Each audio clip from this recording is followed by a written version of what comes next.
Hi, this is Paul. This is Rough Draft for Sunday. Every week I'm working on my sermon.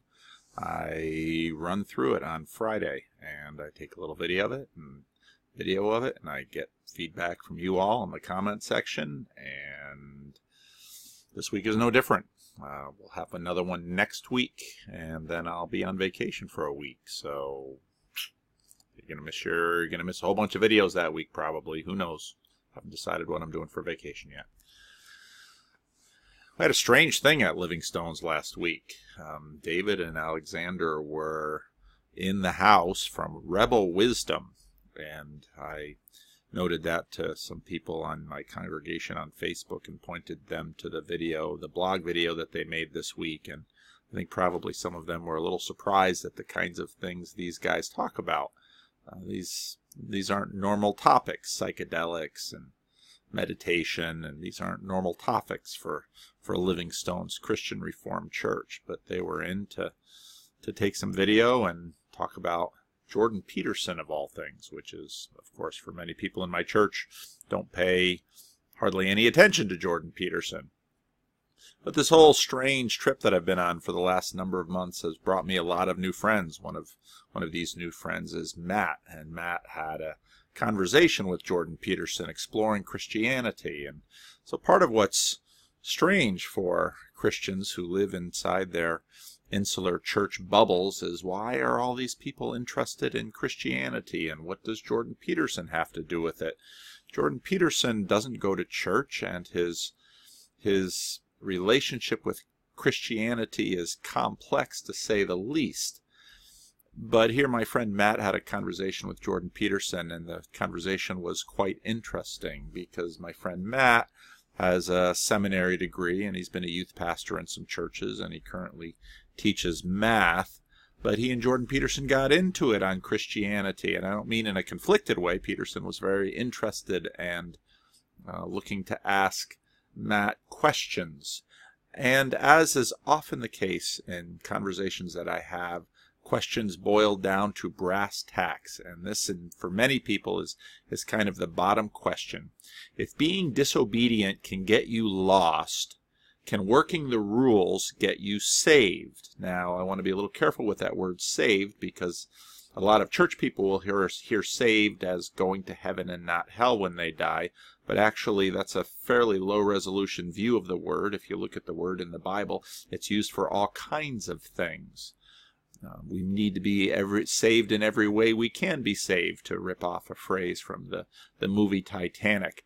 But the question is, what does it take? What matters? Is it our works? Is it something that God does? Is this something achievable? Is it something we can believe in? If God can judge us for our failings, shouldn't he also reward us for our triumphs? That would seem fair. Do we really need God, or can we rescue ourselves from our messes? Now, often if we have a mess that is common to us, we get ourselves out of it if we can. Often when people come to church with prayer requests, it's because they run into something too big, and the doctor can't help them, or the accountant can't help them, or their parents can't help them, or their spouse can't help them, or their children can't help them, and there's no help to be found, and so then they look for a church or a pastor or a friend, and they ask God for help. But that then always boils down to this question: is this something that we do, or is this something that God does? And if God expects us to be good, shouldn't we be able to be good? And if we're not able to be good, then what hope do we have? Now, a lot of people say, well, we'll look in the Bible for this answer, and the default ways that people imagine the Bible works is that you look for an answer to a question, kind of like the magic 8 ball. Well, the Bible doesn't always work that way, because the people who wrote the Bible didn't necessarily answer questions, the kinds of questions we might bring to it. And this Bible is this huge book. And sometimes you find answers for direct questions in the Bible, and you don't like the answer, so then you go looking for another answer. Now, in our Sunday sermons, we've been going through the rise and the fall of the Israelite kingdom. And this is, in some ways, supposed to be paradigmatic of the human condition. Israel wanted to have a king just like all the other nations, and then they had Saul. That didn't work out so well. And then they had David, and David worked out very well, and David's son Solomon, in many ways, became the paradigmatic king. But then even Solomon was corrupted, and the book of Kings is really about the fall of the kingdoms of the Israelites, because of course they were one kingdom and then they split into two. And as always, the Bible Project has some terrific YouTube videos that give summaries of some of the books in the Bible if you've never read them and are curious about them. But we're picking up the story in 2 Kings 17. In the 12th year of King Ahaz, king of Judah, that's the way they told time back then. It was a certain number of years of a particular king of a nation. Hoshea, son of Elah, became king of Israel in Samaria, and he reigned 9 years. He did evil in the eyes of the Lord, but not like the kings of Israel who preceded him. Shalmaneser, king of Assyria, which is a very big empire and rising empire at the moment, came up to attack Hoshea, who had been Shalmaneser's vassal, and had paid him tribute. But the king of Assyria discovered that Hoshea was a traitor, for he had sent envoys to So, king of Egypt. And he no longer paid tribute to the king of Assyria, as he had done year by year. Therefore Shalmaneser seized him and put him in prison. And the king of Assyria invaded the entire land and marched against Samaria and laid siege to it for 3 years. In the 9th year of Hoshea, the king of Assyria captured Samaria and deported the Israelites to Assyria. He settled them in Halah, in Gozan, on the Habor River, and in the towns of the Medes. Now what was happening was that Assyria had decided to take their imperial cause to a whole new level. Previously, they had been satisfied just raiding these kingdoms between Assyria and Egypt, but now they were ready to take permanent conquest. They wanted to take these lands and settle in, and carve up the lands into Assyrian districts. Now, what this meant, though, was Assyria had to practice its form of assimilation. What this effectively meant was the end of the northern kingdom of Israel. And sometimes people talk about the lost tribes of Israel. And so what happened is probably the elites were carted off, the people of wealth and importance, the people who could potentially have organized a threat against the Assyrian Empire. So the Assyrians came down to stay, and they moved in other displaced and conquered peoples of the empire into the land of Israel. This is how Assyria managed both its refugee problem and its potential rebellion problem. But now what the Book of Kings does is they just have this short, almost matter-of-fact description of how the northern kingdom is destroyed, and then it launches off into a sermon. All of this took place because the Israelites had sinned against the Lord their God, who brought them out of Egypt, from under the power of Pharaoh, the king of Egypt. They worshipped other gods and followed the practices of the nations the Lord had driven out before them, as well as the practices that the kings of Israel had introduced. The Israelites secretly did things against the Lord their God that were not right. From watchtower to fortified city, they built themselves high places in all their towns. These high places were places that people could kind of freelance their religion. They set up sacred stones and Asherah poles on every high hill and under every spreading tree. This is the way that the book talks about. The people were tremendously religious. They worked a religious of pragmatism. They were looking for spiritual solutions for their physical problems. At every high place they burned incense, as the nations whom the Lord had driven out before them had done. They did wicked things that aroused the Lord's anger. They worshipped idols, though the Lord had said, "You shall not do this." The Lord warned Israel and Judah through all his prophets and seers, "Turn from your evil ways, observe my commands and decrees in accordance with the entire law I commanded your ancestors to obey, and that I delivered to you through my servants the prophets." But they would not listen, and they were stiff-necked as their ancestors, who did not trust in the Lord their God. They rejected his decrees and the covenant he had made with them, ancestors, and the statutes he had warned them to keep. They followed worthless idols and themselves became worthless. They imitated the nations around them, although the Lord had ordered them do not do as they do. They forsook all the commands of the Lord their God, and made themselves 2 idols cast in the shape of calves, and an Asherah pole. They bowed down to all the starry hosts, and they worshipped Baal. They sacrificed their sons and daughters in the fire. They practiced divination, and sought omens, and sold themselves to do evil in the eyes of the Lord, arousing his anger. So the Lord was very angry at Israel, and removed them from his presence. Only the tribe of Judah was left, and even Judah did not keep the commands of the Lord their God. They followed the practices of Israel that Israel had introduced. Therefore the Lord rejected all the people of Israel, and he afflicted them and gave them into the hands of plunderers, until he thrust them from his presence. Then he tore Israel away from the house of David. They made Jeroboam son of Nebat their king. Jeroboam enticed Israel away from following the Lord and caused them to commit a great sin.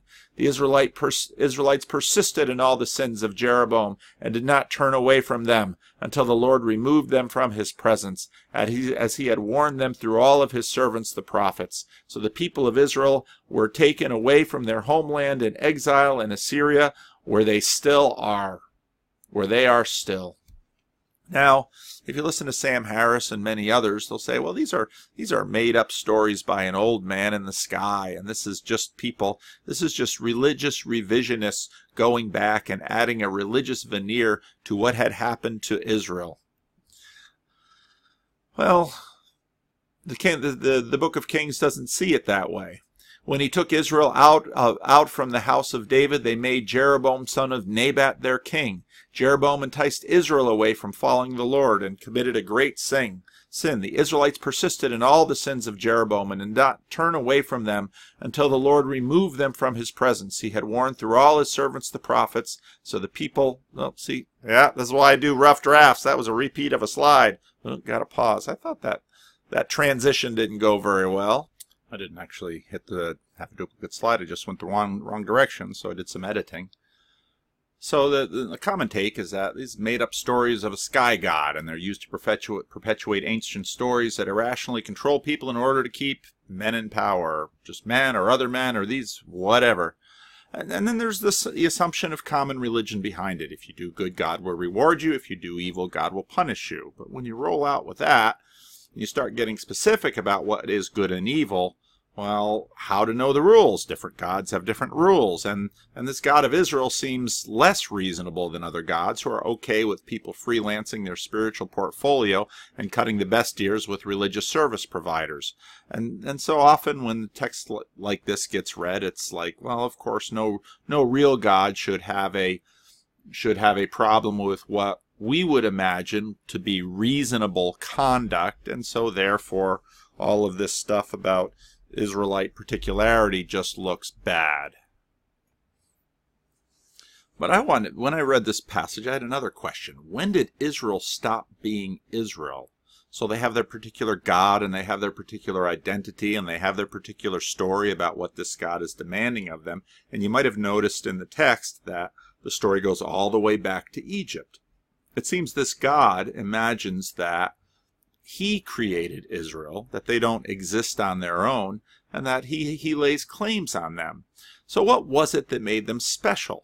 Their devotion to their particular God and his strange demands that permeated all of life. It seemed just about everybody in the region had kind of common religious practice, but these Israelites had strange notions from this jealous God.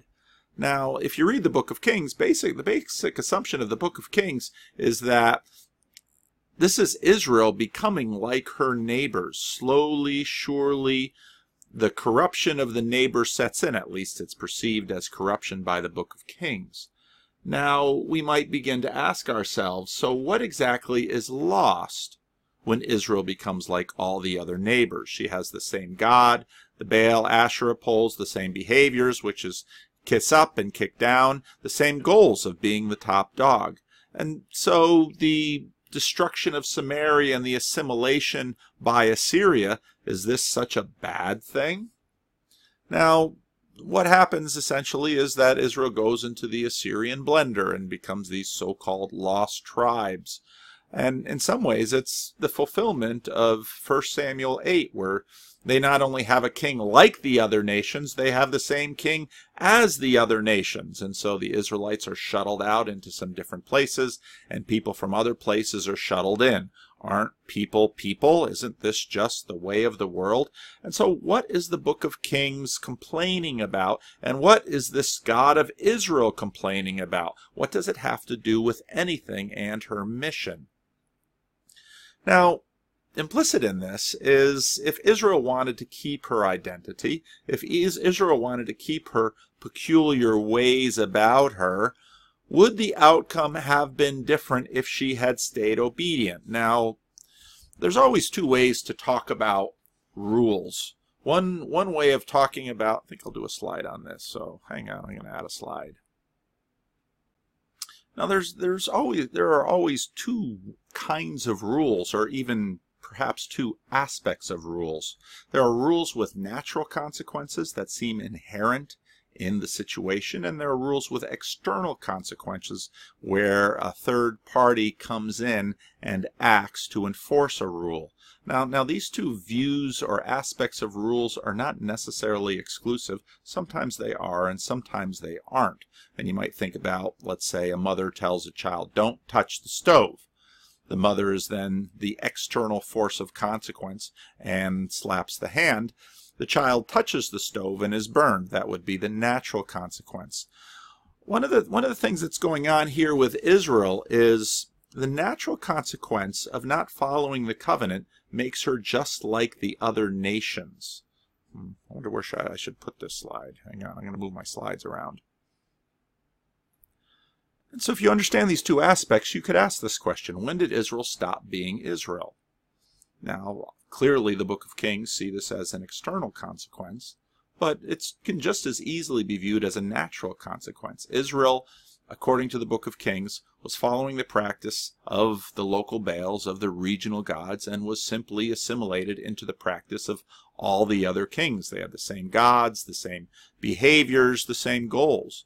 And so they are lost. Essentially, they are self-lost. They lost themselves, and they lost themselves by simply giving up on the project, simply choosing the project, and in that sense, God gives them exactly what they've always wanted, except maybe they didn't like these particular circumstances. But were these particular circumstances different than what they had before?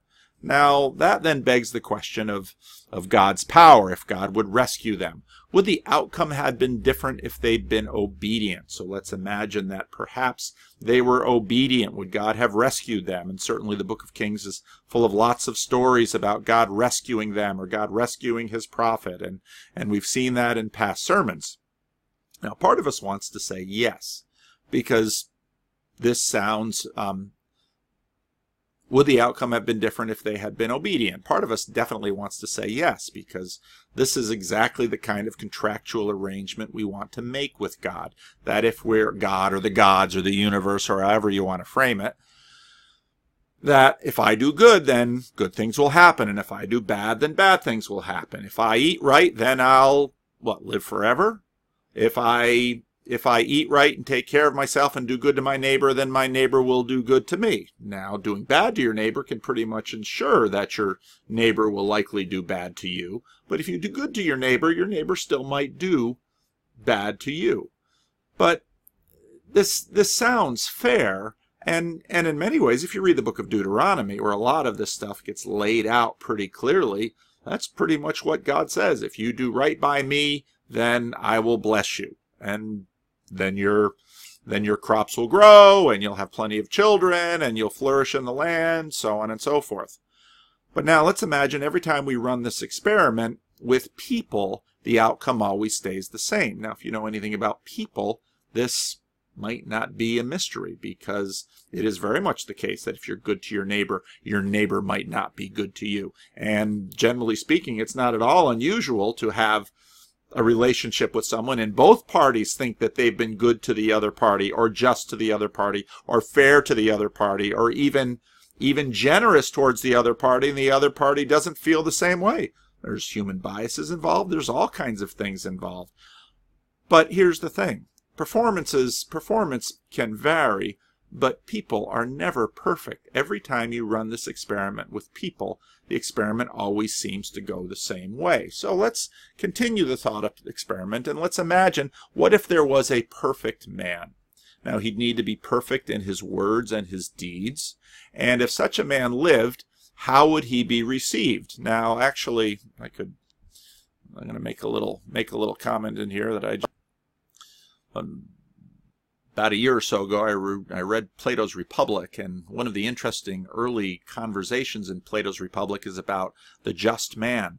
And Plato makes the observation that the truly just man would actually be considered unjust by his neighbors, because if the just man is celebrated for his justice, well, then he has an internal reward for the justice, and a just man who is punished as if he were unjust is actually more just than that man, because he would obviously be just despite the reward instead of just because the reward. And again, the book of Job goes into some of these different ancient conversations.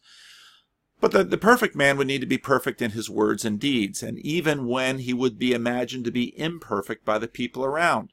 If such a man lived, how would he be received? Well, would they make him king?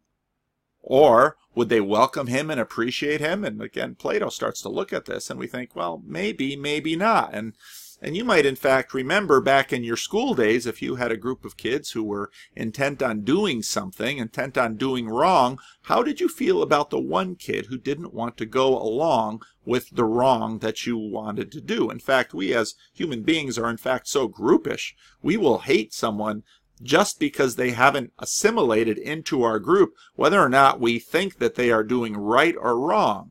So let's also imagine the first century Judean culture war. The Romans and the Greeks thought the Jews were ignorant and backward people, and when they came and conquered them, just like the Assyrians or the Babylonians, they would come into the land and say, well, surely our gods are better, and surely our civilization is better, and surely we know how to live because we have all the best religion, and we have all the best ideas, and you backwards people, your ideas are backwards because, of course, you have this tiny little group of people who aren't conquering anyone, and the whole world is flocking to us because we surely know the way to live. So they had, in many ways, the Greek man's burden to civilize them with theater and art and the Roman way of success. Now, the Jews didn't see it this way. They hated what they thought was cultural genocide and religious corruption, and did what they could to resist, including violence. Now, what if the perfect man came into such a situation? What would this world make of him? Now, despite all of the laudatory messages we hear about Jesus, even some of those people who don't believe that Jesus was God, even Russell Brand, who loves Jesus but doesn't like the rest of the New Testament. Well, what does the record show? Well, all parties hated, despised, and looked down on the others, and the one thing they could come to agreement on was that, in their opinion, the world would be better without Jesus in it, and so they killed him. Well, what does this do to our perfect man experiment? Well, it says that if you had a perfect man, and in fact the New Testament connects Jesus to Israel, the rest of the world wouldn't tolerate him. In other words, the wages of sin is death, but the wages of perfection is death, and probably an early one. Well, is that a statement about perfection, or is that a statement about us and the way we run this world? Now, we all know that doing evil can get you lost. But what does obedience get you? Well, obedience to what? Pilate asks, what is truth? Obedience will get you dead, hated by the perpetual warring factions of the human race. I should make that clearer, otherwise I could stand on the pulpit and forget exactly the point I was trying to make. Perfection and obedience will in fact get you dead, hated by the perpetual warring factions of the human race. Now, depending on the society, it might come sooner or later, but this is pretty much how this world works. Now, what if there is a God who judges rightly and vindicates? What would he do with such a person? Raise him? Vindicate him? Raise him up to the highest place? Last week we read the beginning verses of Philippians 2. They're very much germane to this. But what if I can't do it? See, here's the problem with perfection. I've long since blown it, and I've made choices in my life that by any standard would be sinful. Now you might say, yeah, Pastor, but what about the rules? Aren't the rules all different? Well, let me give you about the easiest way I can talk about the rules. Imagine there's an app on your smartphone that every time you laid a burden on someone else, well, he should do this, well, she should do that, well, they shouldn't do this, well, they shouldn't do that, they shouldn't lie, cheat, or steal, or do anything bad. What if at the end of your life a divine judge came to you and read off the app and said, I'm not going to hold you to any standard other than that what you have put on other people? I know I would fail that standard. You can decide for yourself whether you think you would rise to that standard, whether you held that standard perfectly. Well, no God should hold people to any perfect standard. What standard would you have him hold the people to? I've made messes in my life that I can't clean up. And often I need to be forgiven. Not just from a God, but from other people. Truth is, I'm a bad bet. I'm a lot like the Northern Kingdom, because what so often I want to do is just simply fit in. I would rather fit in than be just and true and perfect and holy. And I don't think I'm so much different from the rest of the world. What if you could be united with this perfect man? Well, how? Well, what kind of unity would we be talking about? How about by baptism? You can read about that in Romans 6. What if there were a situation where the perfection of this man, if his goodness was so good, it could be given to me, or I could be judged by the standard he attained rather than the performance that I have failed? It would have to be a gift because I couldn't buy it because of my corruption. Well, if you can understand this, you can understand the gospel. Now, having received this gift, how should you live? Well, why don't you live out of the grace that was shown to you? Why don't you see the beauty of this man? And if you actually see the beauty of this man, you will probably want to live up to this man. Do some editing on this slide. There's a funny dynamic that happens when someone impresses us by their excellence, by their virtue, by the clarity of their thought, by the manner in which they live. We naturally aspire to emulate that. We recognize that we fall short. In fact, being next to them reminds us of how the ways we fall short. But even in that situation, that distance draws us to them. This is the natural admiration of a hero. So if in fact you could imagine that perfect man, and if in fact that perfect man actually lived, and if in fact that perfect man was actually killed not for his sins, but for his perfection, and if in fact there is a God that saw this, and because of that vindicated him by his resurrection and exalted him to the highest place. And if you believe any of this, how then should you live? You should live out of gratitude. You should live out of natural admiration for a hero. This might be something that you can identify with, because you've probably had heroes in your life. It could be a parent, or it could be a teacher, or it could be a public figure, and you see the excellency of their life and you want to live up to them. And so that's how you live. Well, what would that involve? You live out of the grace that was shown to you. You know the distance between you and them. So every time you fall short, you ask for forgiveness of your hero. And what if your hero can listen to you? And what if you have a personal relationship with that hero? You acted out towards rebellious and broken people because you were the schmuck that hero rescued, and you were undeserving, and you were undeserving of the great cost that he expended on your behalf. So you try to live out the perfection you cannot attain, and in fact, to the degree to which you move closer to him, even the ways you fall short, in the midst of pursuing that beloved, that beautiful hero, that figure that becomes the center of your world, becomes joy into joy. Well, sure, there are moments where you fall short, but what kind of hero are you following? You're following a hero that knows your weaknesses. You're following a hero that understands. You're following a hero that encourages you to live up to his life and promises you that you will share in his reward and you will never be separated from him at all. Romans 8. That is the Christian life. Don't you want to live it?